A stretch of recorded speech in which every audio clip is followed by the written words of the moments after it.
ওই যে সোনার বাংলা কেন বলে, আগেকার দিনে হিমালয় থেকে যে নদীগুলো আসতো, এই নদীগুলোর সাথে কিন্তু গুঁড়া গুঁড়া বালুর সাথে স্বর্ণ আসতো। তো আমাদের দেশে খনি থেকে আগরিকটা ছিল না, আমাদের দেশে এই স্বর্ণটা কালেক্ট হইতো তখন, যার কারণেই কেল্টিস মুদ্রাটা আমরা সম্ভবত তৈরি করতে পারছি। রিলেটেড কিন্তু এটার সাথে আরেকটা। তো এই হচ্ছে ধরেন বাংলা, যেই বাংলা মনে করেন যে মুঘলদেরকে দিছে, যেই বাংলা মনে করেন ইংলিশদেরকে, ব্রিটিশদেরকে দিছে, তারপরে মনে করেন যে পাকিস্তানিরা লুটপাট করছে, আবার স্বাধীনতা যুদ্ধের 16 ডিসেম্বরের পর থেকে ফেব্রুয়ারি মাস পর্যন্ত ইন্ডিয়ানরাও লুটপাট করে নিয়ে গেছে আমাদের সব কিছু। লেটেস্ট মনে করেন যে এই হাসিনা সরকার নাকি প্রতি বছর $16 বিলিয়ন করে লুটপাট করে নিয়ে, স্টিল আল্লাহ আমাদেরকে বাঁচায় রাখছে। এরপরে ধরেন দীর্ঘ সময় তো বাংলা মানে স্বাধীন ছিল বলতে, যেমন গুপ্তদের কথা বলেন, গুপ্তরা কিন্তু বাংলা থেকে পুরো মানে ভারতের একটা বড় অংশ শাসন করছে। যেমন রাজা চন্দ্রগুপ্ত, চন্দ্রগুপ্ত কিন্তু বাংলাদেশের, এখনকার বাংলাদেশ যেটা, এটার খুব কাছে পাটালিপুত্র নামে একটা জায়গা আছে, এটা ছিল তার রাজধানী। আচ্ছা, ঠিক আছে। এবং তার প্রাইম মিনিস্টার এর নাম ছিল হচ্ছে চাণক্য বা কৌটিল্য। তার বই এখন ডিপ্লোমেসিতে পড়ে, বইটার নাম হচ্ছে অর্থশাস্ত্র। এখন এই ধরেন তারপরে পাল, সেন, বিভিন্ন ডাইনাস্টি তো এখানে পার করছে। তারপরে ধরেন আমাদের ঈশা খানরা ছিল। সো আমি যদি একবারে মুঘল সাম্রাজ্যে নিয়ে আসি, মুঘল সাম্রাজ্যের সময় ধরেন আওরঙ্গজেবের সময় পুরা পৃথিবীর হায়েস্ট জিডিপি ছিল এই ভারতবর্ষে, মুঘল সাম্রাজ্যে প্রায় 26 না 27 ছিল জিডিপি। এবং সেই আওরঙ্গজেবের যে মানে সালতানাত বা মানে পুরা রাজত্ব, সেই রাজত্বের সবচেয়ে বেশি ট্যাক্স পাইতো সে বাংলা থেকে। ঠিক আছে, এই জন্য তারা আনুষ্ঠানিকভাবে বাংলাকে বলতো জান্নাতাবাদ, মানে এ পরিমাণ ট্যাক্স আসতো ওখান থেকে। আর এরপরে ধরেন আবার ইংলিশ অথবা ব্রিটিশরা যখন আসলো, তখন আবার মানে আপনি যদি লক্ষ্য করেন তাহলে দেখবেন যে পলাশির যুদ্ধ শুরু হয়েছে কিন্তু এই বাংলার এরিয়া থেকে, এবং দেন এখান থেকে 200 বছর শাসন করলো। ইনফ্যাক্ট 190, বাট গড় 200 বছর বলি আর কি আমরা। তো ওই ইংলিশদের, ব্রিটিশদের আপনি যদি হিসাব দেখেন, সেই হিসাবেও তারা কিন্তু এটা বলছে যে মানে মোস্ট যে রেভিনিউটা আসতো, এটা আসতো বেঙ্গল থেকে। ঠিক আছে।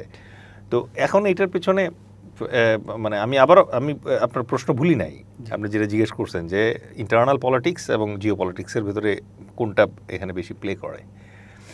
কিন্তু তার আগে আপনার তো বাংলাটা বুঝতে হবে। রাইট। তো বাংলা কি পরিমাণ সমৃদ্ধ ছিল তাইলে আপনি চিন্তা করেন।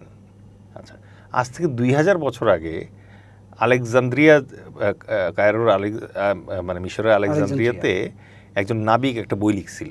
ঠিক আছে, সেই বইটা লিখছিল হচ্ছে বিভিন্ন পোর্টে সে যে যাত্রা করছে তার স্মৃতিচারণে একটা লগবুক বলে।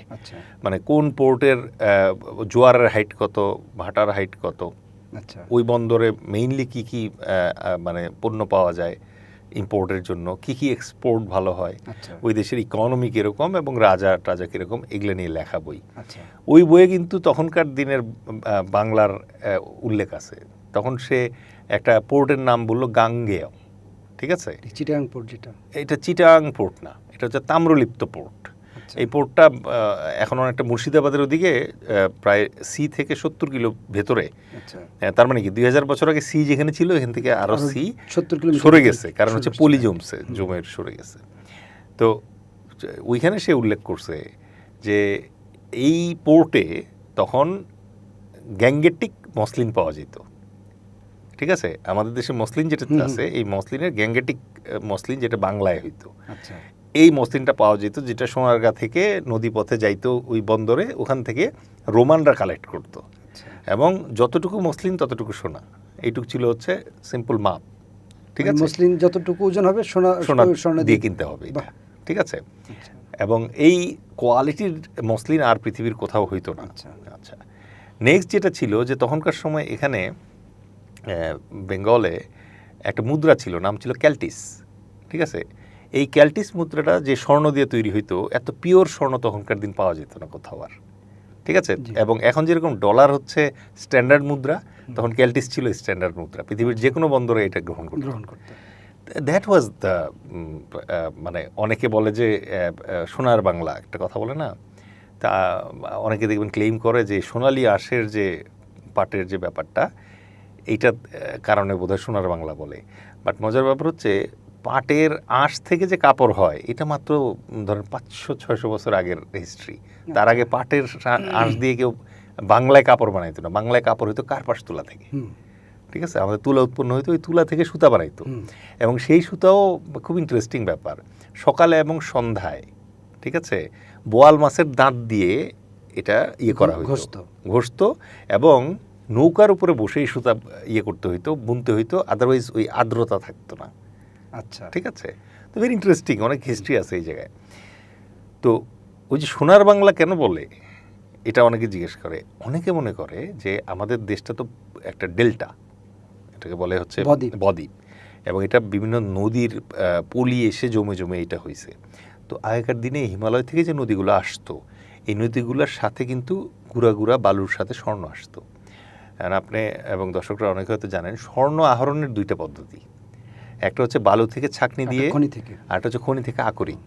ঠিক আছে, তো আমাদের দেশে খনি থেকে আকরিকটা ছিল না, আমাদের দেশে এই স্বর্ণটা কালেক্ট হইতো তখন, এবং তখন এখানে স্বর্ণের মানে ভালো একটা ইয়ে ছিল, শিল্প ছিল, যার কারণেই কেল্টিস মুদ্রাটা আমরা সম্ভবত তৈরি করতে পারছি। রিলেটেড কিন্তু এটার সাথে আর একটা, আমরা ভুলে গেছি আমাদের এই অতীত ইতিহাসগুলো। তো এই হচ্ছে ধরেন বাংলা, যেই বাংলা মনে করেন যে মুঘলদেরকে দিছে, যেই বাংলা মনে করেন ইংলিশদেরকে, ব্রিটিশদেরকে দিছে, তারপরে মনে করেন যে পাকিস্তানিরা লুটপাট করছে, আবার স্বাধীনতা যুদ্ধের 16 ডিসেম্বরের পর থেকে ফেব্রুয়ারি মাস পর্যন্ত ইন্ডিয়ানরাও লুটপাট করে নিয়ে গেছে আমাদের সব কিছু।